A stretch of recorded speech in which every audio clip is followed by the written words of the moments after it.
Deuteronomy Chapter 22. You shall not see your brother's ox or his sheep straying away and ignore it.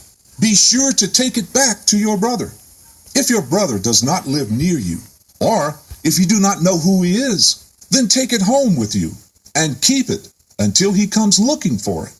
Then give it back to him. You shall do the same for his donkey, for his garment, or for anything else your brother has lost and you have found. You must not ignore it. You shall not see your brother's donkey or his ox fallen on the road and ignore it. Be sure to help it get to its feet. A woman must not wear that which pertains to a man, and a man must not put on a woman's garment. All who do so are an abomination to Yahweh your Father. If you come across a bird's nest beside the way, either in a tree or on the ground, and the mother is sitting on the young or on the eggs, do not take the mother with the young. Be sure to let the mother go. Then take the young for yourself, that it may go well with you, and you may have a long life. When you build a new house, then you must make a parapet for your roof, so you may not bring the guilt of bloodshed upon your house if anyone falls from it. You must not plant two kinds of seed in your vineyard.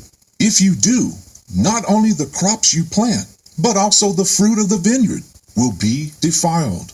You must not plow with an ox and a donkey together. You must not wear clothing of wool and linen woven together. You must make tzitzit on the four corners of the talit with which you cover yourself. If any man takes a wife, and after having sexual relations with her, dislikes her and slanders her, giving her a bad name by saying, I took this woman, and when I had sexual relations with her, I found she was not a virgin. Then the father and mother of the young woman shall bring proof that she was a virgin to the city elders at the gate. The young woman's father shall say to the elders, I gave my daughter to this man as his wife, but he dislikes her. Now he has charged her with shameful conduct by saying, I found your daughter was not a virgin, but here is the evidence of my daughter's virginity. Then they shall spread the cloth in front of the elders of the city. Then the elders of that city shall take that man and punish him. They shall fine him 100 shekels of silver, that is about 2.5 pounds, and give it to the father of the young woman, because he has brought a bad name upon a virgin of Israel. She shall continue to be his wife, and he cannot divorce her as long as he lives. However, if his charge is true, and evidence of her virginity are not found, then the young woman shall be brought to the door of her father's house, and there the men of her city shall stone her to death. She has done a dishonorable thing in Israel by being promiscuous while still in her father's house. In this way, you must purge the evil from among you.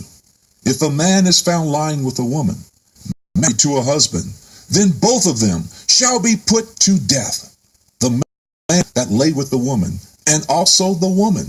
In this way, you must purge the evil from among you.